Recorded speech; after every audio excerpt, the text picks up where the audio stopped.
السلام عليكم ورحمة الله وبركاته. النهاردة هنعمل مع بعض مكرونة الفرن اللي بتتباع في المحلات. طريقة سهلة وبسيطة وناجحة جدا. أول حاجة هنعملها، هنعمل العصاج. دي لحمة مفرومة، بصلتين مبشورين، فلفل ألوان وجزراية مبشورة، والتوابل ملح وفلفل وجنزبيل وبهارات، وكبابة وشعرة حبهان بودر، ورق لورا بودر. مادة دهنية على النار، وننزل بالبصل ندبله. بس انا بفضل يا جماعه البصل انزل بيه قبل اللحمه.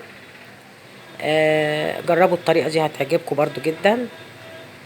هننزل بالبصل اهو دبل بالشكل ده، ملونش، دبل فقط.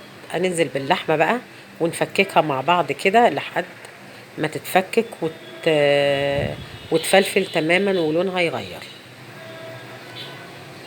اهي بقت بالشكل ده.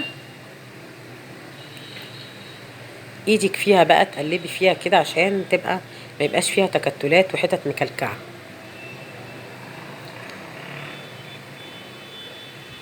هننزل بقى بالتوابل بتاعتي اللي هي قلنا ملح فلفل بهارات كبابه جنزبيل وحبهان بودر ورق لورا بودر. نقلب بقى النكهات المختلفه دي بتاعت التوابل عشان اللحمه تاخد وتدي معاها وتاخد من نكهات التوابل الحلوه دي. قلب بقى كويس جدا، وانزل بقى بالخضار. الخضار ده يا جماعه بيدي للحمه تست حلوه قوي، اللحمه المفرومه المعصجه، وكمان بيعلي لي القيمه الغذائيه. علشان خاطر بالطريقه دي نقدر ندخل لاولادنا الخضار بطريقه غير مباشره. وهيحبوه جدا، يعني هيحبوا الخضار مش هيبان اساسا. فانتي معليه لهم القيمه الغذائيه وفي نفس الوقت حاجه طعمها حلو وكويسه. العصاج يا جماعه بالطريقه دي هينفعك في حاجات كتير جدا. تقدري تحشي بيه بطاطس، تقدري تعملي بيه صينيه مسقعه، تقدري تعملي بيه المكرونه الفرن دي مكرونه بالبشاميل. حلو جدا، وزي ما قلت لكم التست بتاعه حلو قوي. خلاص كده اللحمه خلصت وبقت جاهزه على الاستخدام. دي بقى حله فيها شويه زيت، ومع شويه الزيت بقى هننزل ببصلايه صغيره قوي قوي مفرومه فرم ناعم، وقلبي بقى كده فيها. احنا كده هنعمل الصوص بتاع المكرونه. وهتنزلي بقى بمعلقه صغيره ثوم مفروم،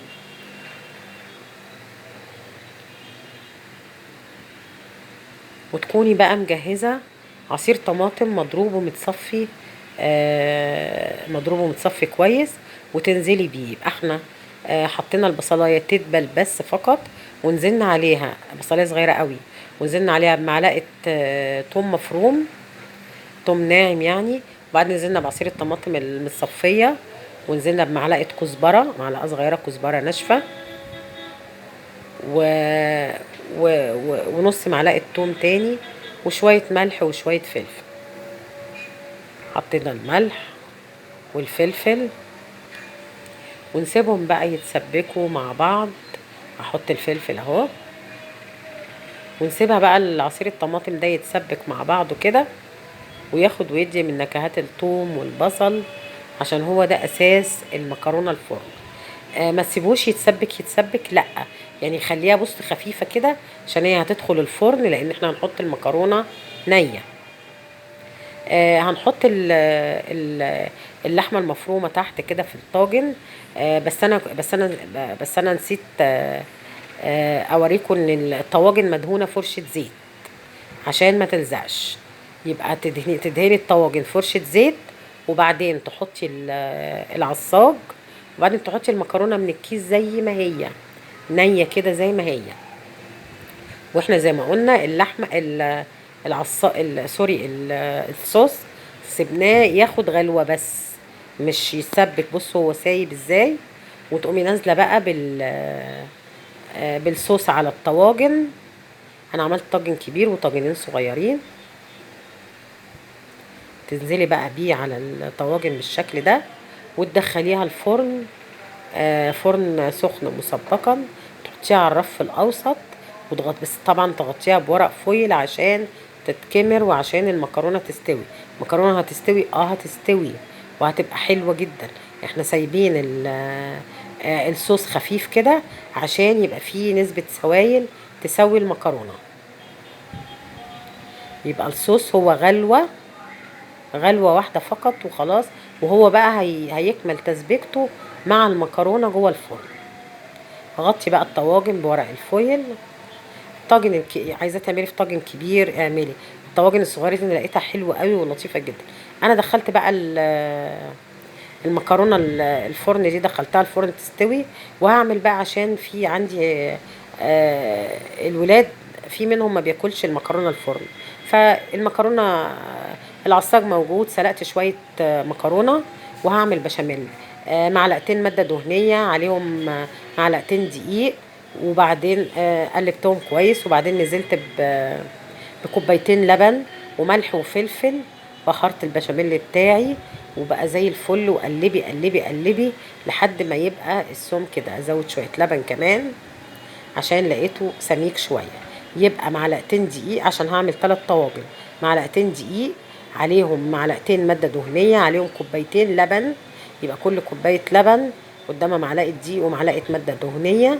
وقلبي بقى. هتاخدي الدقيق والماده الدهنيه كده تاخديهم مع بعض الاول لحد ما يمتزجوا مع بعض كده ويغلوا. وبعدين تنزلي باللبن تفضلي تقلبي، وبعدين الملح والفلفل. البشاميل كده استوى. ايوه استوى. طالما عمل الفقاقيع دي انت كده في امان، والبشاميل بتاعك مش هيفصل وزي الفل. مكرونه سلقتها وعملت مكرونه على قد ال3 طواجن، نص كيس تقريبا. وحطي بقى فيهم كام كبشه بشاميل كده وانزلي بقى بالمكرونه، وبعدين العصاج والمكرونه والبشاميل. على فكره يا جماعه، فكره ان الواحد يبقى كل واحد ليه طاجن كده لوحده لقيتها لطيفه جدا. يعني كل واحد خد طاجن مكرونه بشاميل لوحده وبقت. ولا تقعدي بقى تقطعي بالصينيه، دي ليها شكلها ودي ليها شكلها ودي ليها طعمها. الطواجن طبعا بتدي طعم حلو جدا. اهو حطيت مكرونه وبعدين عصاج وبعدين مكرونه تاني، وبعدين هنحط طبقه بشاميل فوق الوش ونقفل بقى زي المعتاد عندنا. لاي بشاميل بقفله بايه؟ بالقشطه بتاعه اللبن. خلاص قفلت الطاجن الاولاني. هنزل بقى بكبشتين 3 4 بشاميل على حسب ما الطاجن ما هياخد. انا بحب البشاميل بحب البشاميل في الاكل كتير، يكون كتير كده وغرقان في البشاميل. عملت ال3 طواجن. ده وش اللبن بقى، وعلى الوش بقى انزلي بوش اللبن والقشطه الروعه دي، ودخلي الفرن وشمي احلى ريحه ممكن تشميها بقى. القشطه وهي بتتحمر تحت الشوايه روعه يا جماعه. وبمكونات بسيطه رضيتي كل الاذواق اللي عندك، وعملتي يعتبروا اكلتين. بس المضمون يعني الاساس واحد، المكرونه، بس عملتيها بطريقتين.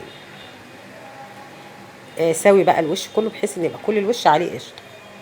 ودخلي برضو الفرن ياخد وش ويبقى شغال الفرن وش وتحت. وبصوا البشاميل طلعت اهي روعه روعه روعه، كانت جميله. والمكرونه الفرن بصوا استوت وبقت حلوه جدا. انا هجيب شوكه وهوريها لكم. بصوا استوت ازاي. مكرونه استوت وبقت جميله جدا. هقلب معاكم طاجن منهم او طاجنين اهم قلبتهم، وشوفوا شكلها بتتكلم عن نفسها بصراحه كشكل، انما طعم والله العظيم روعه روعه روعه. والبشاميل برضو المكرونه البشاميل كانت حلوه قوي. والمكرونه الفرن بقول لكم كانت مستويه، والمكرونه مفلفله. العصاك كان حلو قوي.